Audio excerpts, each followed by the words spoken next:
There's no job for someone with such low education. What can a person without any real learning do? My boss laughed mockingly at me. A woman who grew up in a single-parent household. I had been putting in hard work all this time, driven by the memory of my mom who had raised me alone. He never acknowledged my efforts and even belittled my mom. When my mom passed away, my boss not only spoke cold words but also undermined me. I'm Sarah, a 28-year-old woman working in a small to medium-sized business, raised by a single parent. I joined the company right after high school as a part-timer and now work here full-time. Despite the company being relatively small, it employs a significant number of people. Initially starting as a part-timer, I fought hard as if my life depended on it. Thanks to my dedication, I earned recognition from my boss and became a full-time employee in my third year. Even after becoming full-time, I continued to work diligently, not wanting to disappoint those who believed in me. By age 25, I was handling more responsibilities than my peers and gaining trust within the company. With decent pay and bonuses, I could take care of my mom and live comfortably. One day, my direct boss retired and a new boss, Christopher, was assigned. It was sad to part with the boss who had nurtured and recognized me. I felt a slight anxiety about getting along with the new boss, but my hard work spoke for itself. Above all, my retiring boss assured me he would speak highly of me to the new boss, easing my worries.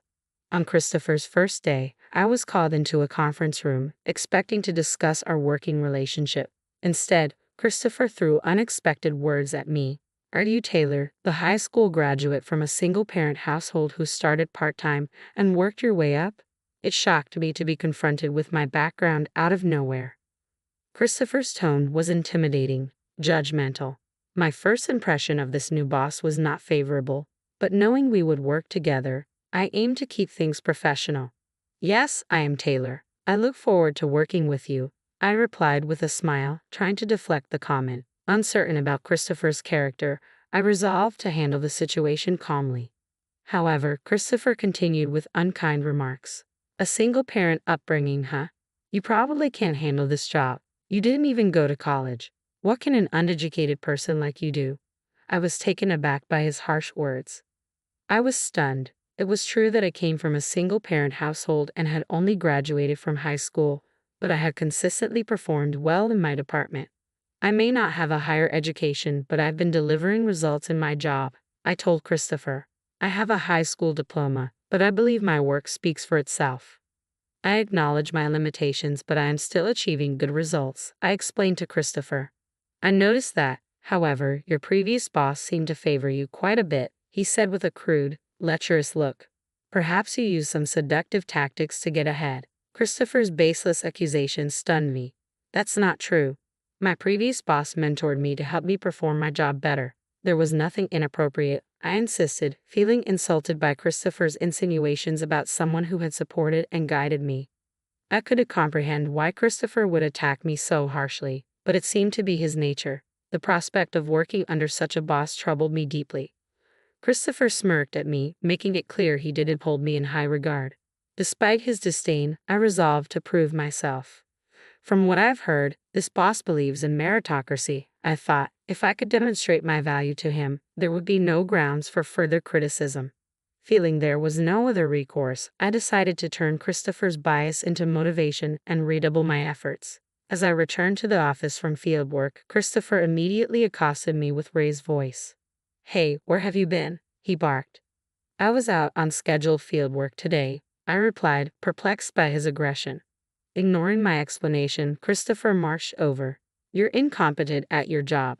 Just do these menial tasks. Organize these documents, he commanded, thrusting a towering stack of papers into my hands. It wasn't my responsibility, and I was pressed for time, but I couldn't disobey.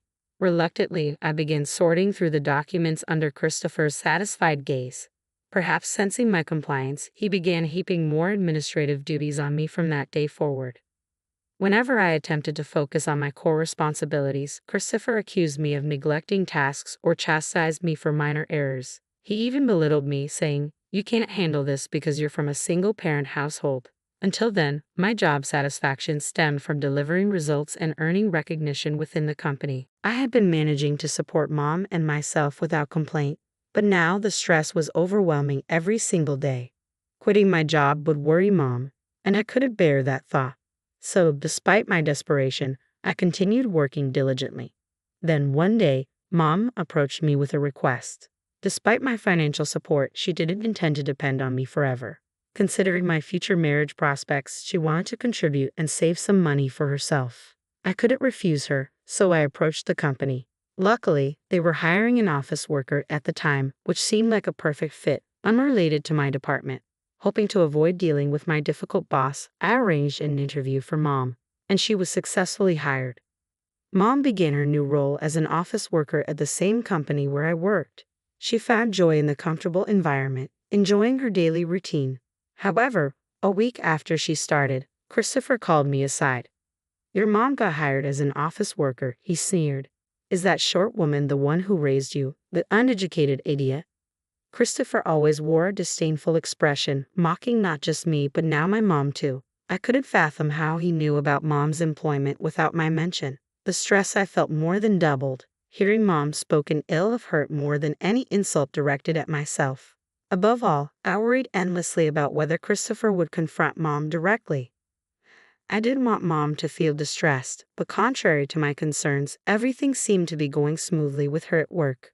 Christopher occasionally made snide remarks, but Mom, a strong woman who raised me single-handedly, seemed unfazed. She brushed off Christopher's comments like a child's insults, laughing them off. Witnessing her resilience relieved me. She appeared unaffected by Christopher's attempts to unsettle her. Even after that incident, Mom continued to thrive in her new workplace environment, paying no mind to Christopher's remarks. Then, one day, everything changed abruptly when Mom collapsed and had to be rushed to the hospital by ambulance. Thankfully, her life was not in danger, but she needed hospitalization for some time. I decided to take time off from work to care for Mom during her recovery. When I informed Christopher of my situation, his reaction was outrageous. "You plan to take time off for something so trivial? You must not take your job seriously," he scoffed, denying my request for leave. "I'll use the paid leave that I haven't taken yet. I'm the only one available to care for Mom," I asserted, despite Christopher's objections. Permission for the leave had already been granted by someone higher up than Christopher, who understood the gravity of the situation and supported my decision to be with Mom during this critical time. I had rarely taken leave before, but no matter how I explained it, Christopher wouldn't listen. "It's not about that, just leave an old woman whose life is short anyway," he callously remarked. His thoughtless comment made my blood boil.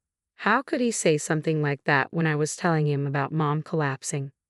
I had endured his behavior until now, but I reached my breaking point. "I can't work under someone like you anymore," I blurted out, unable to hold back any longer. I knew it might inconvenience others, but since Christopher had arrived, I'd been relegated to menial tasks. With no motivation left, I quit on the spot despite Christopher's surprised attempt to dissuade me. "You don't have to go that far," he said, fearful of the consequences of my resignation. But my decision was final. With enough savings to sustain myself for a while, I ignored Christopher's protests and focused on caring for Mom. After things settled down with Mom's care, I considered re-entering the workforce.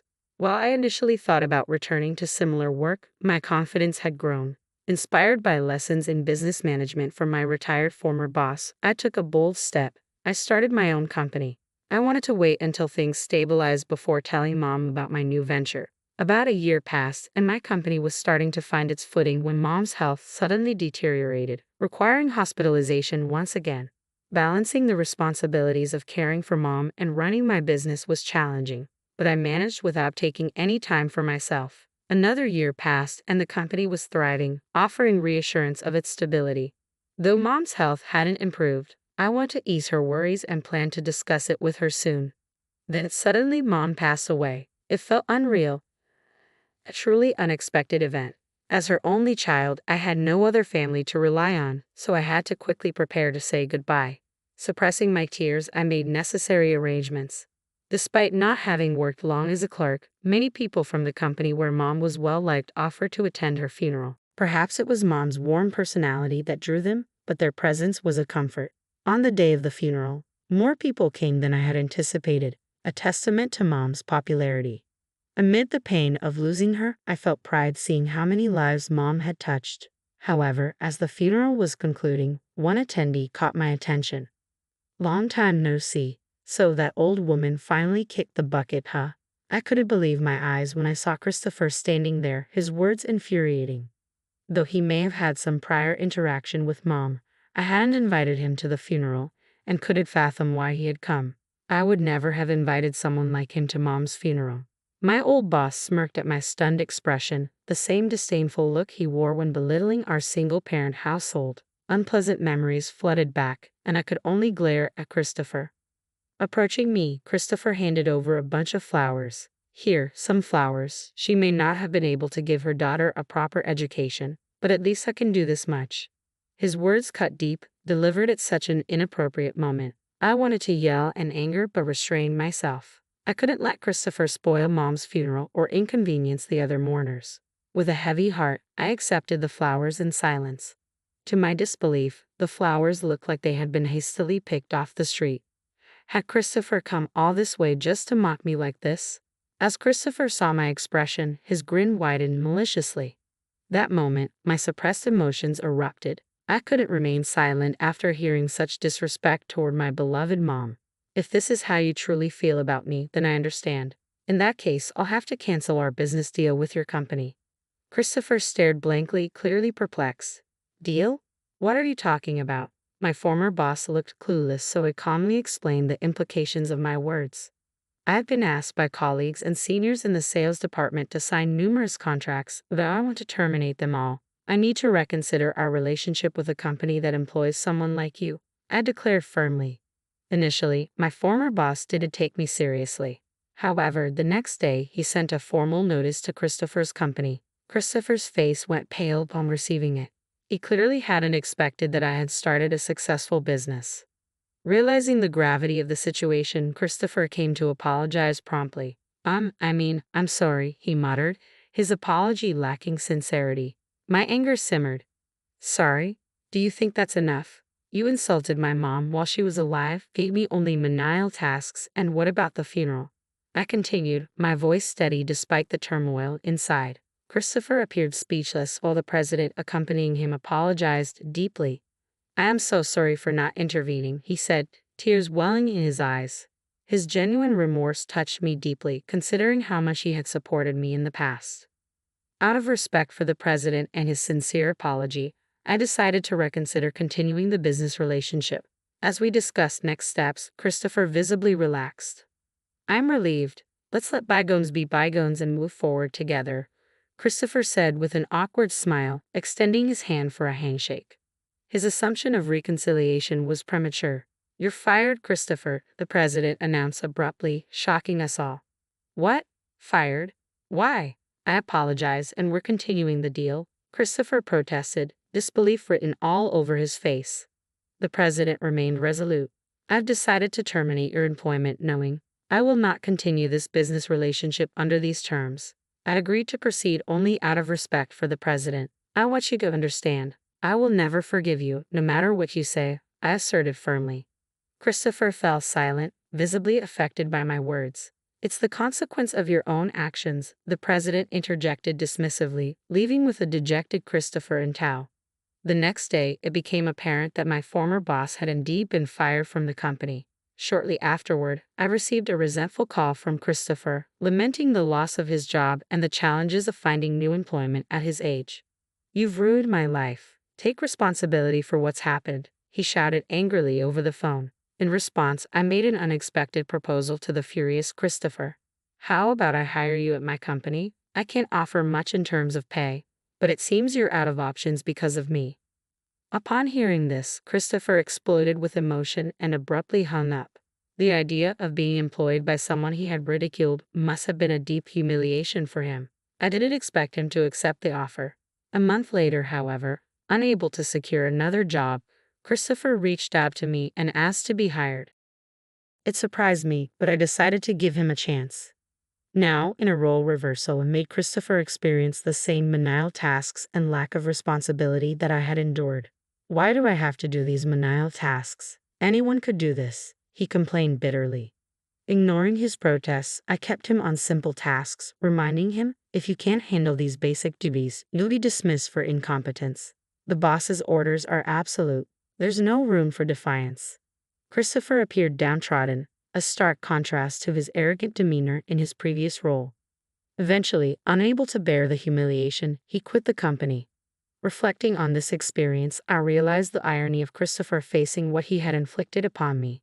Treating others as he had treated me led to his downfall, a simple truth he failed to grasp.